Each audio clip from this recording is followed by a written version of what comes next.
Hérodote.net, Richard Fremder. Bonjour à toutes et à tous et bienvenue, je suis ravi, vraiment ravi de vous retrouver, de vous accueillir dans ce premier numéro d'Hérodote.net en podcast. Avant tout, je vais d'abord même vous remercier toutes et tous parce que vous êtes chaque année de plus en plus nombreuses et nombreux à nous lire, à lire les nombreux dossiers, les nombreuses thématiques que nous mettons en ligne sur Hérodote.net, donc ça se fait de vous remercier pour commencer. Dans ce premier numéro, nous avons un parrain, finalement, un premier invité. J'ai eu la chance de pouvoir interviewer Franck Ferrand. Alors Franck Ferrand, vous le connaissez certainement, il est historien, il est chroniqueur sur Europe 1. Vous savez que chaque dimanche, il a une émission et il nous raconte l'histoire, la petite histoire, celle qui fait la grande. Mais Franck Ferrand est également l'auteur de plusieurs ouvrages, notamment le dernier, le plus récent, La Régente Noire. Alors La Régente Noire, c'est un merveilleux roman qui nous plonge au cœur de la cour de François Ier, qui nous plonge au cœur de Madrid également, sous Charles Quint, au moment où François Ier est prisonnier d'ailleurs de cette cour. La Régente Noire est le premier opus de sa saga historique qu'il a appelée La Cour des Dames. Vous allez voir, j'ai vraiment eu cette chance de le rencontrer parce qu'il est en pleine écriture du second opus. Vous allez voir comment il nous raconte l'histoire de France à travers un roman dont on a vraiment l'impression, à la fin de la lecture, qu'on a eu la chance de vivre un nouveau film de KPDP, vous savez, à l'époque où Jean Marais nous faisait rêver et nous apprenait l'histoire. Franck Ferrand, donc, c'était une interview que j'ai eu la chance de réaliser il n'y a pas longtemps. Alors aujourd'hui, nous allons parler d'un sujet un peu original, parce que finalement, on va voir différemment un François Ier, on va voir différemment une cour de France au début de la Renaissance. Vous allez nous raconter ça parce que vous avez écrit un livre absolument magnifique, j'ai pas peur de le dire, La Régente Noire, La Cour des Dames, c'est la collection, c'est le nom de la collection que vous avez donné. Est-ce que vous pourriez d'abord nous raconter, avant d'entrer dans le vif du sujet, quel est l'état de la France, quel est l'état du monde au moment de l'arrivée de François Ier ? On est en plein bouleversement dans ce début du XVIe siècle. Alors aujourd'hui on appelle ça la Renaissance et même plus exactement la première Renaissance, française je précise. Parce que en Italie la Renaissance c'est déjà une chose tout à fait habituelle à l'époque dont nous parlons. En fait, à l'époque, évidemment, on n'est pas du tout conscient de ce changement, de ce bouleversement. Les gens ne se disent pas, tiens, nous sommes en train de sortir du Moyen-Âge et nous entrons dans la Renaissance. Simplement, un certain nombre de grands bouleversements sont en train d'affecter les différentes sphères de la société. Bien entendu, c'est l'époque des grandes découvertes. On est en train donc de repousser complètement les limites du monde connu. C'est l'époque, et avec le nouveau monde, le moins qu'on puisse dire, c'est qu'on va apporter beaucoup de sang frais à ce vieux monde. C'est l'époque également où l'on reprend la religion de fond en comble.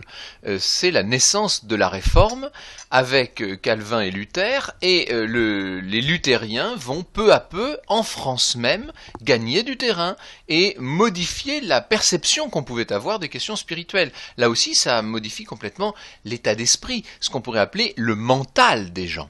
Et puis, sur un plan plus politique, plus stratégique, sur un plan juridique également, on voit l'État s'affirmer contre les anciennes féodalités qui déjà avaient du plomb dans l'aile, mais qui, on peut dire depuis une cinquantaine d'années, sont en train de perdre la partie. Alors au moment où commence mon histoire, cette saga, comme vous avez dit, puisque c'est une saga que je m'amuse à raconter à travers les luttes à mort, les luttes de palais entre ces dames, puisque c'est quand même le sujet de la saga. Au moment où ça commence, moi on est en 1521, François Ier est installé sur le trône depuis déjà un peu plus de 7 ans, et en vérité c'est sa mère qui gouverne, puisque Louise de Savoie dirige, d'une main d'ailleurs très ferme, les affaires de l'État. Pardon, est-ce que ça c'est une première ? Parce que y a quand même un roi qui est là, qui est sur le trône, est-ce que c'est une première que sa mère dirige, entre guillemets, à sa place, mais on peut peut-être enlever les guillemets. Vous savez, le rôle de ces dames était extrêmement fort depuis déjà longtemps.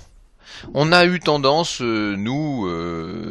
à partir du 19e siècle, à minimiser considérablement le rôle de ces femmes de pouvoir depuis en fait le 12-13e siècle. Mais lorsque vous prenez Aliénor d'Aquitaine, quand vous suivez l'épopée de Blanche de Castille, quand vous voyez à quel point ont été importantes des femmes comme Anne de Bretagne, qui a été l'épouse de Charles VIII et de Louis XII, ou bien sûr Anne de Beaujeu, qui a dirigé la France, elle aussi d'une main de fer pendant la minorité de son jeune frère Charles VIII, eh bien vous vous rendez compte qu'il était tout à fait normal, habituel, quasiment classique à l'époque que ces dames soient au pouvoir et dirigent officiellement les affaires. Dans le cas de Louise de Savoie, c'est une vraie grande ambitieuse, formée du reste à l'école d'Anne de Beaujeu, qui prend en main les rênes du pouvoir. Elle avait, Louise de Savoie, une ambition dévorante pour son fils et même, j'ai envie de dire, pour ses enfants, puisqu'elle a eu 2 enfants en tout et pour tout. Marguerite, l'aînée, Marguerite d'Alençon, qui plus tard deviendra la reine de Navarre, c'est notre chère poétesse, et c'est elle qui va défendre dans l'entourage immédiat de son frère l'idée de réforme, et en tout cas d'évangélisme, on aura peut-être l'occasion d'y revenir, et puis François, bien sûr, qu'elle va littéralement hissé jusqu'au trône, François Ier, qui monte sur le trône au début de l'année 1515, c'est facile à se rappeler, et qui donc, lorsque commence notre affaire en 1521, encore une fois, est un roi confirmé. Alors déjà, il faut s'imaginer une France beaucoup plus petite que ce qu'elle est devenue par la suite, une France qui, sur toute sa frontière orientale, s'arrête beaucoup plus près de l'ancien domaine royal, évidemment. Une France qui, par ailleurs, n'a pas encore englobé tout à fait la Bretagne, puisque même si Anne de Bretagne, encore une fois, s'est mariée avec 2 de nos rois successivement, l'héritage même va passer par l'intermédiaire de Claude de France, la première épouse de François Ier, ne passera qu'à son fils. Donc ça, ce sera pour le 2e tome d'ailleurs de notre ouvrage. Donc une Bretagne qui pour l'instant n'est pas encore tout à fait intégrée au royaume de France, et puis des provinces, pour celles qui font déjà partie du royaume, qui bénéficient d'une autonomie fiscale et juridique assez extraordinaire. Alors, je ne vais pas entrer dans le détail de cette histoire administrative d'un royaume de France qui, je le sais, ne passionne pas forcément tout le monde, mais il faut bien être conscient que la physionomie de la France à l'époque est très différente de ce qu'on peut imaginer. Et puis, surtout, et ça va jouer un rôle tout à fait déterminant dans la façon dont seront conduites ces guerres d'Italie qui vont marquer tout le règne de François Ier, notamment la première partie de ce règne, les finances publiques en tant que telles n'existent pas vraiment, et les généraux des finances, comme on les appelle, qui en fait sont des hommes de main de Louise de Savoie, ont une singulière tendance à confondre leurs cassettes personnelles et les deniers de l'État. En même temps, les apanages et les provinces, c'est très important. Et d'ailleurs, dans le livre, vous montrez bien les ducs, etc. Toutes ces luttes d'influence et de pouvoir ont une importance considérable finalement pour la construction du royaume. La notion même d'apanage est une chose qui aujourd'hui nous échappe et qui, effectivement, vous avez raison, joue un rôle essentiel dans notre histoire, puisque je dirais que c'est même la base dramatique de ce premier tome. Ce qu'on appelait un apanage, ce sont des territoires, parfois très vastes, qui étaient confiés à des princes du sang, alors généralement d'ailleurs à des enfants de France, c'est-à-dire à des fils du roi, pour qu'ils puissent tenir leur rang, parce que qui disait territoire à l'époque disait revenus et bénéfices de tous ces territoires, et donc ça permettait de gagner beaucoup d'argent, pour parler très clairement. Donc on confiait à un prince un duché, ça peut être le Maine, ça peut être la Bourgogne, ça peut être l'Anjou, etc., l'Orléanais. Et évidemment, lorsque ce prince n'avait pas de descendant mâle, ces territoires qui font partie directement de la couronne de France rentraient dans le giron, c'est-à-dire faisaient retour au roi. C'est ce qui va se passer avec le connétable de Bourbon. Alors là, il faut, je vais pas vous faire un cours d'histoire, je vous rassure, mais après tout, sur Hérodote, on peut quand même se permettre d'entrer un peu dans le détail. Allons-y. Il y a une chose importante qu'il faut bien comprendre, c'est que, pour la seule et unique fois dans l'histoire de France, un apanage a été confié à une fille. En effet, le roi Louis XI, qui, vous le savez, ne faisait rien comme tout le monde, le roi Louis XI avait une vraie admiration pour sa fille aînée, Anne de Beaujeu, dont il disait qu'elle était la femme la moins sotte qui fût en France, ce qui, lorsqu'on connaît un peu la misogynie de ce personnage, est un compliment à double entente. Cette Anne de Beaujeu, donc, était la sœur aînée du tout petit Charles VIII. Louis XI savait que c'est elle qui gouvernerait réellement le pays, et il lui avait donc confié, en apanage un immense territoire qu'on appelle le Bourbonnais. C'était tout le nombril du royaume. Ce sont ces territoires qui s'étendent de Moulins à Châtellerault, sur une latitude assez importante. Bref, ça fait comme une sorte de petit état dans l'état, en plein cœur du royaume sur un plan géographique, avec une richesse en plus, parce que ce sont des terres d'agriculture très riches, très grasses, très belles. Donc, ce Bourbonnais, au sens très élargi du terme, ça n'a rien à voir avec le Bourbonnais que nous connaissons nous. En tout cas, ça n'en est que le Bourbonnais actuel n'en est que le noyau, que la base.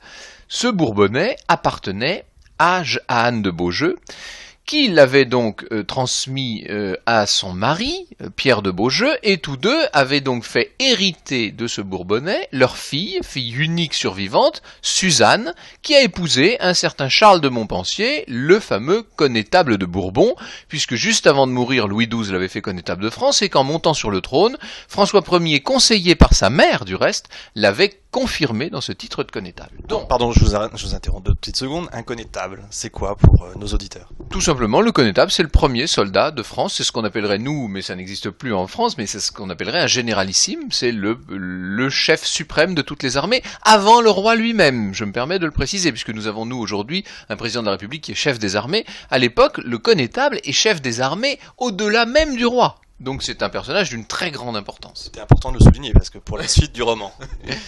Or, ce premier soldat de France est à la tête du plus grand territoire privé, donc de ces apanages de Bourbonnais. Or, lui-même, avec sa femme Suzanne, ne va pas avoir d'enfant mâle. Il n'a pas d'héritier. Alors il a eu 3 enfants, 3 garçons, mais qui sont tous morts en très bas âge. L'un à 1 an, il avait à peine 1 an, et les 2 autres au berceau, on pense même, sans en avoir la certitude, qu'ils sont morts-nés. Donc, pour les apanages, c'est un grave problème, sachant tout de même que les apanages en question ont été transmis premièrement à une femme, Anne de Beaujeu, qui elle-même l'a transmis à sa propre fille, Suzanne.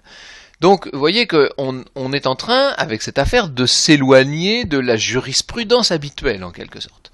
Sauf qu'au moment où meurt Suzanne, en avril 1521, la mère de François Ier, Louise de Savoie, décide que, très naturellement, les apanages de Bourbonnais, de Bourbon comme on les appelle, vont faire retour à la France, vont faire retour à la couronne. Vous imaginez bien que le connétable, personnage qui en plus a un goût effréné du luxe et qui vit dans une richesse sans aucun équivalent à l'époque dans une cour d'Europe, bien plus extraordinaire que ce qui se passe chez François Ier lui-même. On dit que le connétable de Bourbon vivait entouré d'or et de vermeil, c'était assez extraordinaire.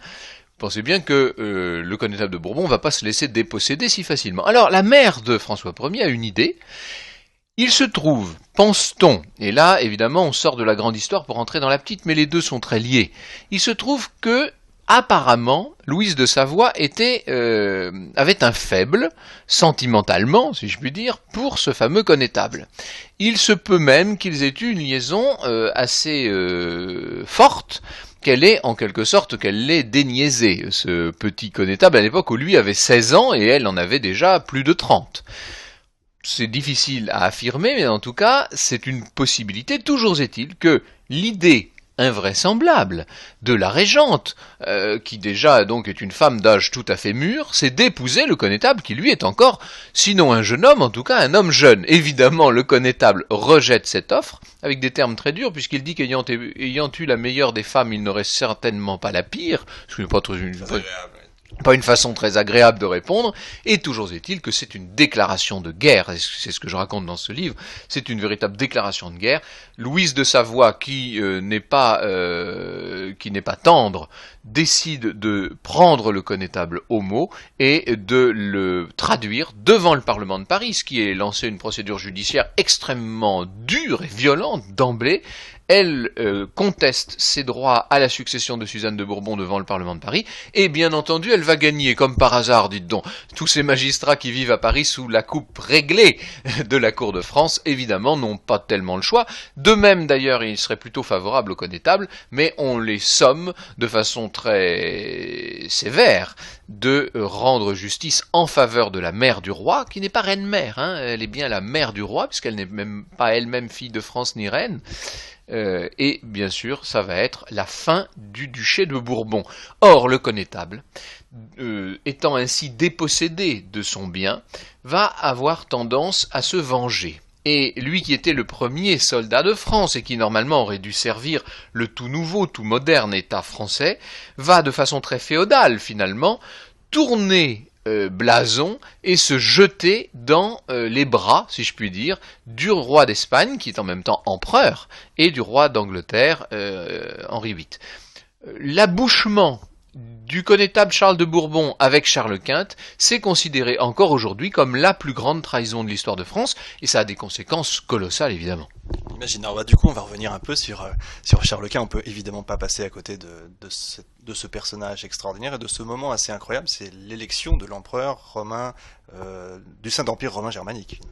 Oui, on a dans toute cette partie centrale de l'Europe à l'époque des monarchies électives. C'est le cas en Pologne, c'est le cas évidemment pour le Saint-Empire. Qu'est-ce que c'est que le Saint-Empire? Pour être honnête, c'est une espèce de patchwork, c'est une espèce de mosaïque d'États qui sont d'ailleurs relativement peu liés les uns aux autres et dont le noyau se trouve être l'Empire d'Autriche au sens propre, alors qu'il n'est pas tout à fait empire, enfin je n'entre pas dans ces détails, l'État autrichien dirais-je, qui donc est depuis une génération et demie, si je puis dire, est l'apanage, ou en tout cas est le bien propre des Habsbourg. Or, le jeune roi d'Espagne à l'époque, Charles de Habsbourg, va être élu, parce qu'il y a donc bien des électeurs, des princes électeurs qui élisent l'empereur à chaque fois que meurt un empereur, sinon d'ailleurs à chaque fois, en tout cas à chaque fois que s'éteint une ligne directe dynastique, eh bien le jeune roi d'Espagne va être élu en 1519 sur le trône du Saint-Empire romain germanique. Or, l'autre candidat en face n'était autre que François d'Angoulême, roi de France sous le nom de François Ier. Donc vous avez Charles d'Espagne et François de France, qui sont candidats, un peu comme on verrait aujourd'hui pour une grande élection, qui sont candidats au trône électif du Saint-Empire.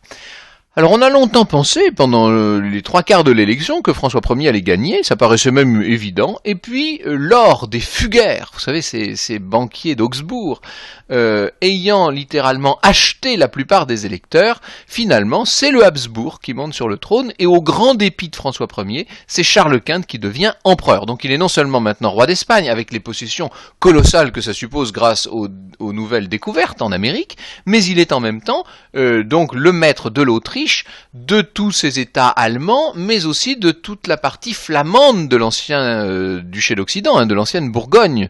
Donc on peut dire qu'un peuple sur deux, même un peu plus d'un peuple sur deux, à partir de 1519, vit sous la houlette de Charles Quint. Vous imaginez pour la première puissance de l'époque, qui reste quand même le royaume de France, c'est une chose intolérable en quelque sorte, et bien sûr c'est le début d'une lutte, cette espèce de duel entre François Ier et Charles Quint, c'est le début d'une lutte séculaire entre la monarchie française et la monarchie Habsbourg, une lutte qui durera au bas mot jusqu'en 1756 au moment du retournement d'alliance sous l'égide de Louis XV et de Madame de Pompadour, mais en fait ça s'étendra même jusqu'à la Première Guerre mondiale. Donc en fait on se retrouve avec une situation politique ou géopolitique française difficile à tenir pour un roi, qui est encerclé par l'Espagne et par tout le Saint-Empire, ce fameux empire sur lequel le soleil ne se couche jamais, je crois, hein. Et avec le roi d'Angleterre qui joue un peu l'espèce d'arbitre entre les deux, toujours. Bon, on connaît la politique des Anglais, c'est la même depuis 1000 ans, donc c'est très facile. Ils sont toujours les alliés du plus faible sur le continent. Donc ils cherchent quelles sont les deux principales puissances et ils s'allient à la plus faible. Et quand la plus faible, grâce à eux, devient un peu la plus forte, et bien ils s'allient avec l'autre, etc. Enfin, on les a vus faire ça pendant des siècles, on les connaît par cœur. Alors j'aimerais que vous puissiez revenir assez rapidement sur le camp du Drap d'Or, la rencontre entre François Ier et Henri VIII, et surtout la rencontre entre Charles V, la rencontre qui vient après, entre Charles V et Henri VIII, qui est, elle, dans votre livre. Que vous nous en disiez un petit peu plus, parce qu'il y a vraiment un passage très savoureux, et j'invite vraiment tous les lecteurs à le lire.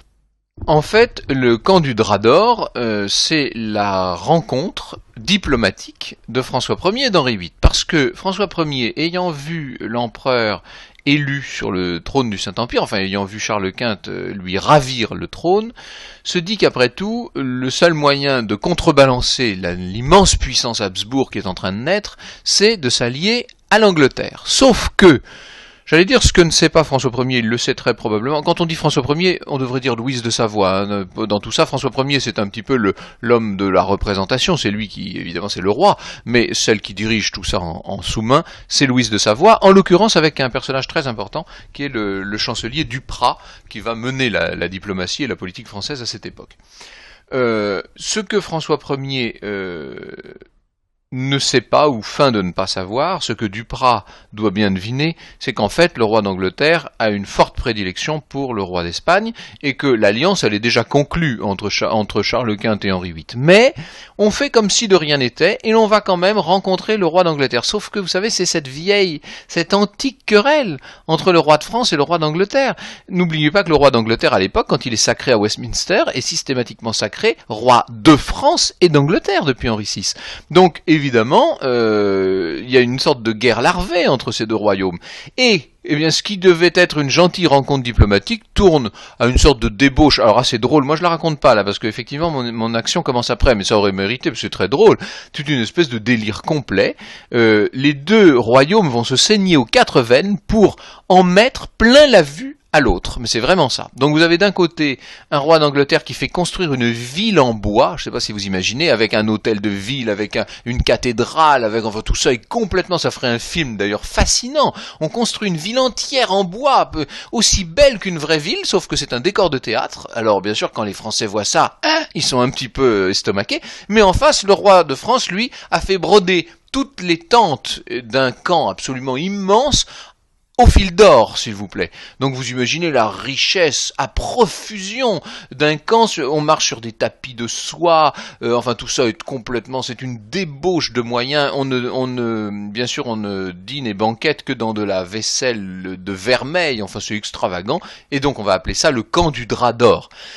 On s'en est mis vraiment plein les yeux de part et d'autre, sauf que lorsqu'on se sépare, l'alliance n'est pas plus forte, puisque 15 jours plus tard, Henri VIII va signer secrètement un véritable accord diplomatique avec Charles Quint, qui lui est arrivé directement, tranquillement, sans aucun cinéma. Il est toujours vêtu de noir, vous savez, puisque c'est un personnage qui quand même est d'une sobriété presque protestante, ce qui est un paradoxe de la part de Sa Majesté très catholique. Alors, à vous entendre, ce faste ressemble complètement à François Ier. Quand on vous lit, on a vraiment l'impression même que François Ier, le roi de France, manque tout à fait de sens politique. D'ailleurs, il laisse complètement les affaires de l'État à sa mère, à cette fameuse cour des dames, comme vous dites. D'ailleurs, ne dit-il pas, une cour sans dames est un jardin sans belles fleurs. En fait, je peux pas vous laisser dire, Richard, que François Ier n'avait pas le sens de l'État, car ce serait pas vrai. C'est un roi qui a été sacré, évidemment, comme tous nos rois à Reims, et qui a évidemment une très haute idée de sa fonction, qui d'ailleurs s'y consacre totalement et jusqu'à sa mort, sans démériter, je dirais.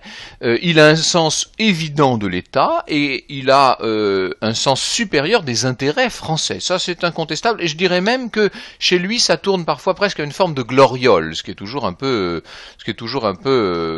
pitoyable finalement. Bon, mais en revanche, son tempérament le porte davantage, effectivement, au faste et au plaisir.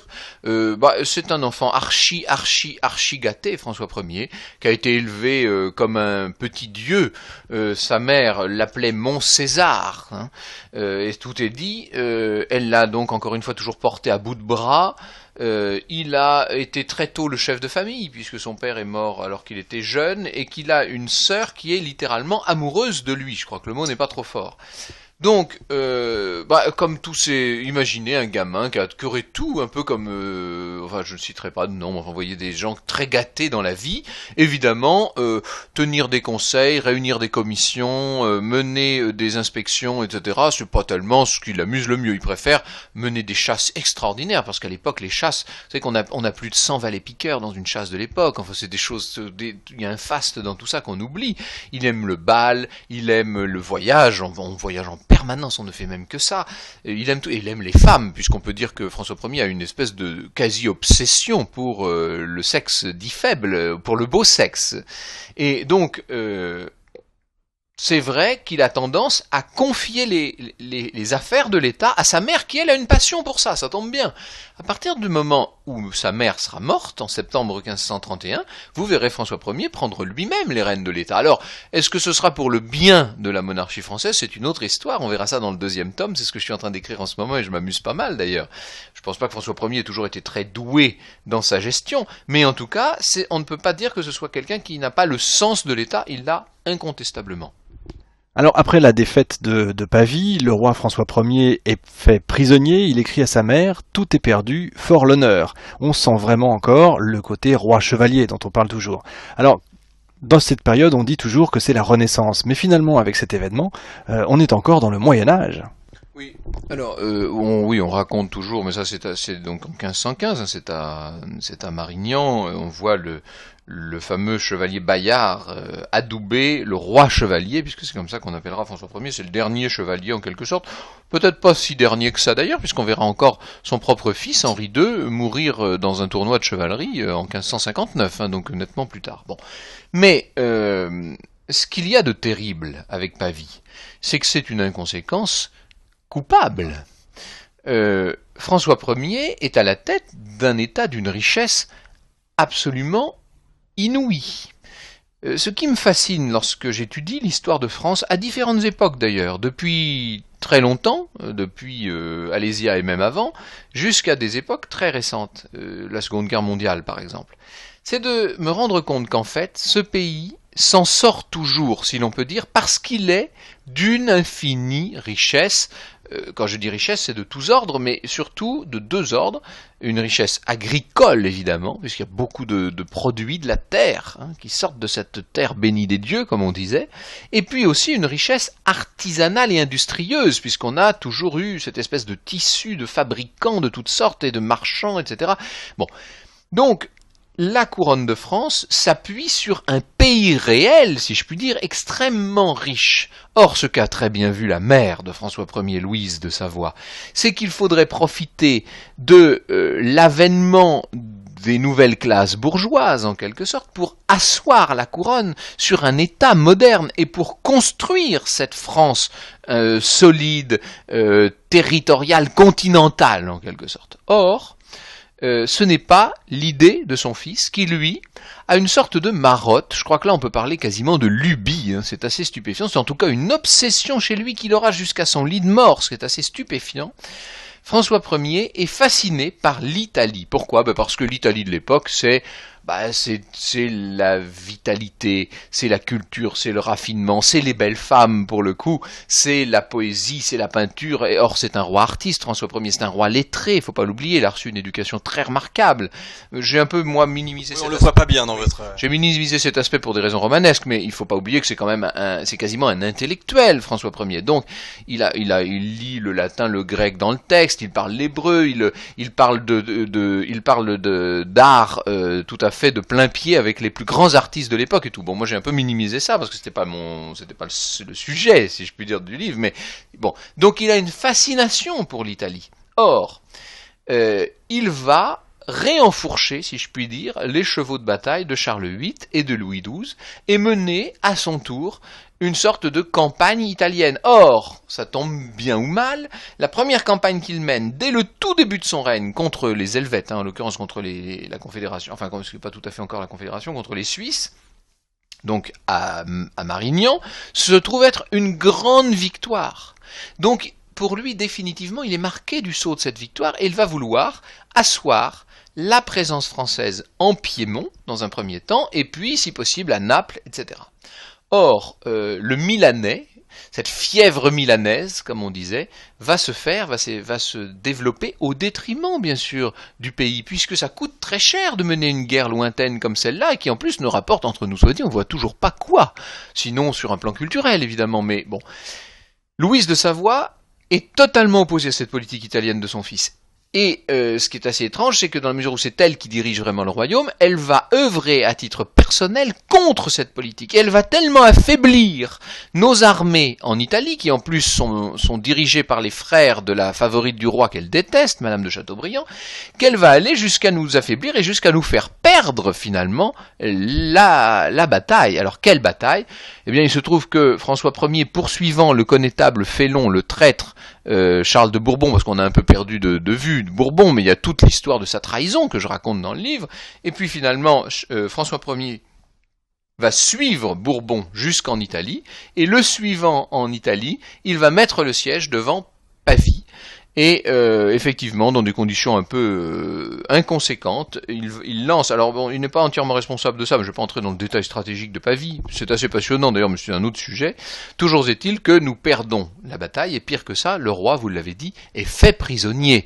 Ça n'était pas arrivé depuis très longtemps, en l'occurrence depuis 1356 et Jean le Bon à Poitiers. Donc c'est un vrai désastre, cette histoire. C'est le fameux désastre de Pavie. Le roi est emmené en captivité en Espagne, à Madrid, alors que la capitale de l'Espagne à l'époque où se trouve l'empereur Charles Quint, c'est Tolède, juste au sud de Madrid. Et il y a là les fameuses tractations extraordinaires pour libérer le roi, parce que vous pensez bien que l'empereur Charles Quint va en profiter de cette situation. Et quel est le but de Charles Quint ? C'est son obsession à lui, de même que l'obsession de François Ier, c'est le Milanais, celle de Charles Quint, c'est la Bourgogne, la Bourgogne, la Bourgogne. Et ce qui est remarquable dans votre livre également, c'est qu'on voit la captivité de François Ier à Madrid vue de l'intérieur, avec en plus sa sœur qui vient le voir. Il y a vraiment des passages assez savoureux. Ce qui est inouï, c'est que la régente, la mère de François Ier, va envoyer comme chef de délégation pour négocier directement avec l'empereur, elle a déjà son fils captif en Espagne, mais elle envoie sa fille. Et c'est Marguerite, si proche de son frère et qui l'aime tant, qui va venir essayer de négocier. En fait, la négociation échouera, mais c'est elle qui vient négocier. Alors je passe quelques épisodes, ce qui est fou, c'est qu'on finit par s'entendre. Alors comment s'entend-on ? D'une façon assez bizarre, François Ier va signer un faux traité.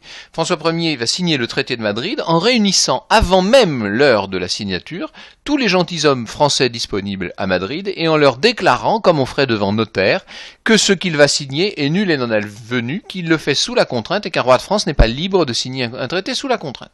Donc, c'est assez bizarre. Il signe donc ce traité de Madrid et il a déjà, au moment où il le signe, l'intention de ne pas respecter son engagement. Il sait déjà qu'il va trahir sa signature. Oui, sauf que parmi les conditions du traité, il y a un échange d'otages, c'est-à-dire que les Français vont devoir donner des otages. Et les Espagnols, et les impériaux devrais-je dire, ont demandé que les otages en question soient les 12 plus grands capitaines du royaume. Et ça, pour Louise de Savoie, c'est inacceptable. Elle n'a pas, en bonne gouvernante, elle sait très bien qu'il n'est pas question de se démunir à ce point. On ne peut pas décapiter les armées françaises. Donc que propose-t-elle ? Je dis propose-t-elle, on n'en a pas la preuve historique, mais c'est quand même très probable que ça vienne d'elle ou en tout cas de son entourage immédiat. Elle propose d'envoyer carrément les enfants du roi.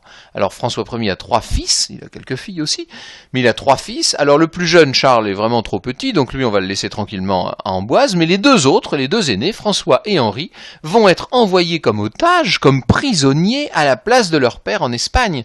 Or, à partir du moment où François Ier ne respecte pas sa parole, et où, sitôt libéré, il crée la fameuse Ligue de Cognac, qui est une véritable déclaration de guerre de nouveau à l'empereur, vous pensez bien que les otages vont être, sinon maltraités, en tout cas, pas bien traités, ça c'est certain, et ils sont quasiment jetés dans une sorte de cachot, et ils vont y rester 4 ans et demi, les petits princes. Ils ont respectivement, au moment où commence cette affaire, ils ont 8 et 6 ans, et ils vont y rester pendant, 4 ans et demi. Donc l'un des 2 captifs, c'est Henri II qui deviendra roi. Est-ce que ça va jouer dans sa façon de gouverner plus tard ? On le verra certainement dans vos livres. Le caractère d'Henri II est particulièrement dur, renfermé. On peut dire que c'est un homme blessé, il le restera toujours. Et cette captivité de plusieurs années à l'âge tendre, cette captivité espagnole va complètement orienter tout son destin.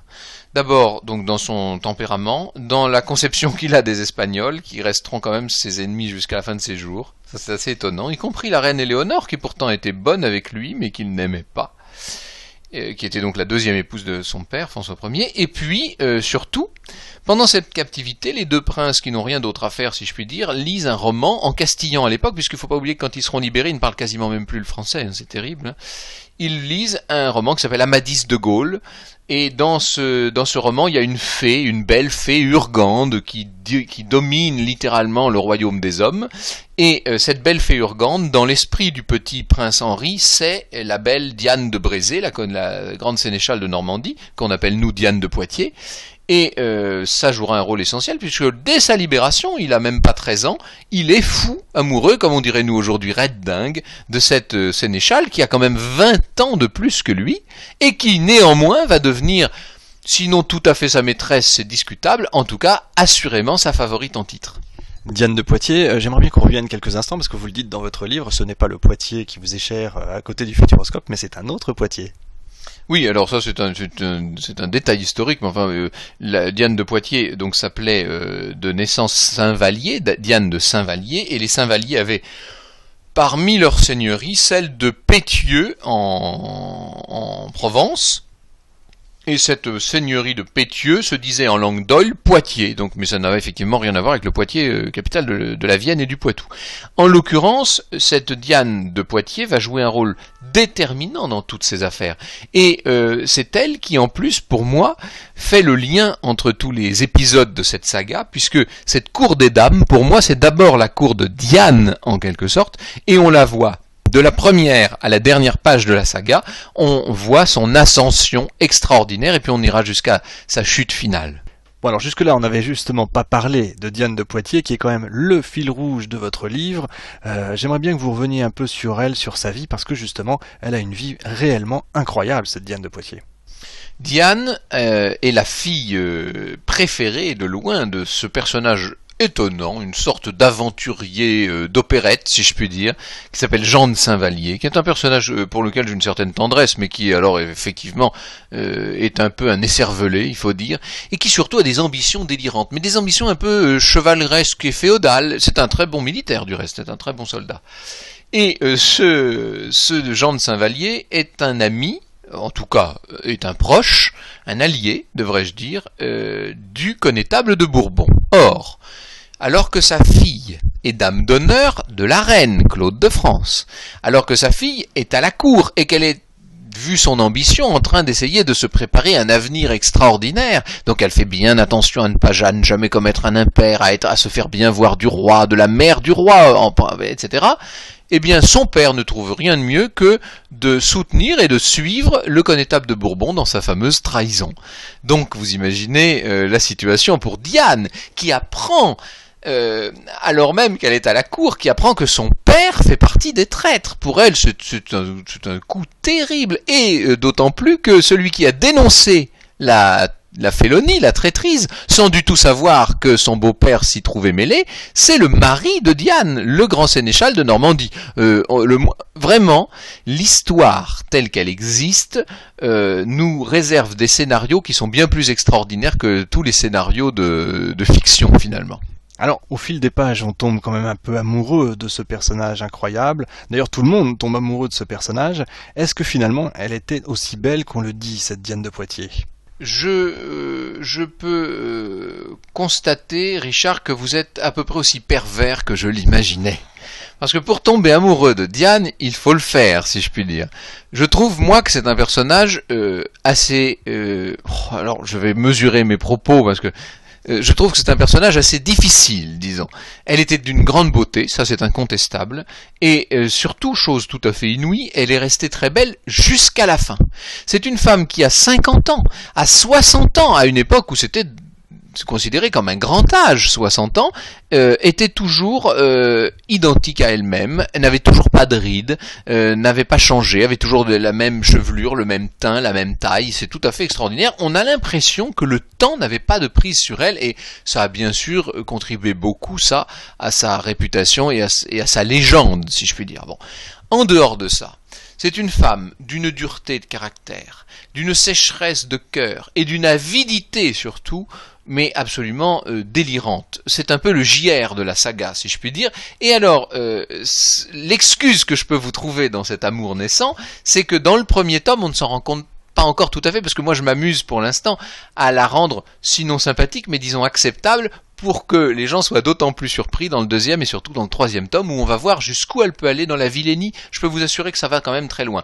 Diane, dite de Poitiers, n'avait qu'une passion dans l'existence, c'était l'argent. Et on va s'en rendre compte par la suite. On a hâte de lire les prochains tomes. Alors justement, dans ces prochains tomes, on va découvrir des aventures assez extraordinaires. On va découvrir certainement l'alliance de François Ier avec les Turcs, avec les protestants. On va avoir pas mal de rebondissements. Vous pouvez nous en donner 2-3 exemples? Alors, vous allez un peu rester sur votre faim concernant les Turcs parce que ça a été une grande interrogation, c'était une question que je me suis posée. C'est vrai que François Ier a mené 5 ambassades a envoyé 5 ambassades jusqu'à Constantinople, qu'il s'est très bien, on le sait, entendu avec Soleiman, qu'il a été donc Soliman, comme on disait à la cour de France, en francisant tout. François Ier a donc eu l'audace, il faut bien le dire, mais poussé par sa mère au départ, de passer alliance avec l'infidèle, comme on disait, lui qui était roi très chrétien. Ça aurait été intéressant, mais c'est tellement, je dirais, exotique et à part dans le règne que j'ai finalement pris le parti de ne pas courir ce lièvre-là. Vous savez que c'est le problème d'un roman, ou en tout cas d'une présentation romanesque de l'histoire, c'est que on ne peut pas se permettre d'être exhaustif, il faut choisir des trames. Et en l'occurrence, la trame turque, qui m'a beaucoup titillé, j'ai fini par l'abandonner, je le dis clairement. Donc on en parlera, on va pas dire pas, mais en tout cas très peu de façon secondaire. On va le voir évidemment diriger la France après la mort de sa mère. On va le voir passer son temps entre des rapprochements et des éloignements fatals à l'égard de Charles Quint, bien entendu. Et puis on va, dans le deuxième tome en tout cas, aller jusqu'à la mort de François Ier et à l'avènement de son fils, qui donc se trouvait être son deuxième fils, Henri, puisque le premier meurt dans des conditions qu'on verra également dans le deuxième tome. C'est tout à fait passionnant d'ailleurs, la mort du dauphin François.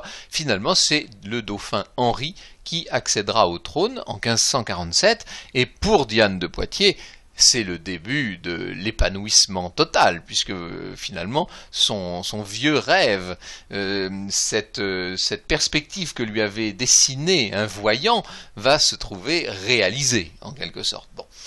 Ce deuxième tome nous mènera dans le cœur même de ce qu'on appelle la cour des dames, puisque j'ai choisi comme trame essentielle la lutte, mais la lutte à mort, entre Diane, justement, et la favorite en titre de François Ier, Anne d'Ailly de Pisseleu, qui était duchesse d'Étampes.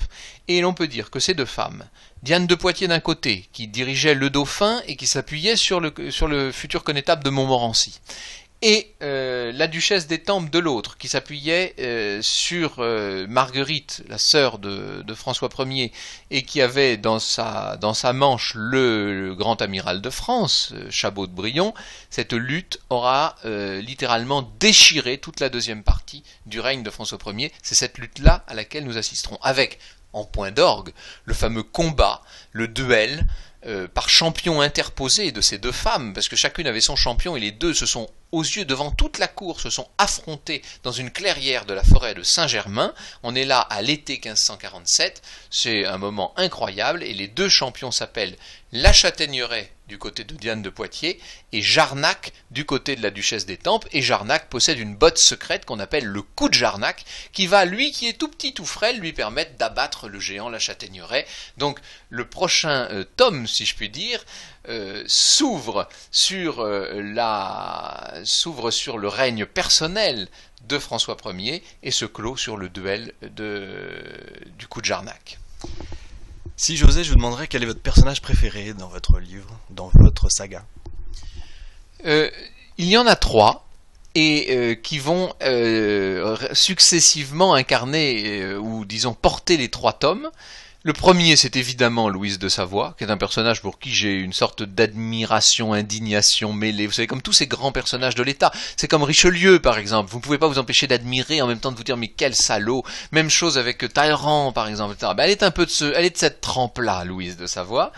Le deuxième, c'est la duchesse d'Étampes, qui est une femme d'abord d'une intelligence souveraine, absolument extraordinaire, et en même temps d'une méchanceté, d'une petitesse insigne, et qui, en même temps, soutenait les artistes, était à l'avant-garde, était une moderne, était une femme progressiste, et elle était d'ailleurs, elle finira très protestante, très réformée, etc. Donc, je l'aime beaucoup dans ses contradictions impossibles, cette favorite qui était en plus très jeune et très belle.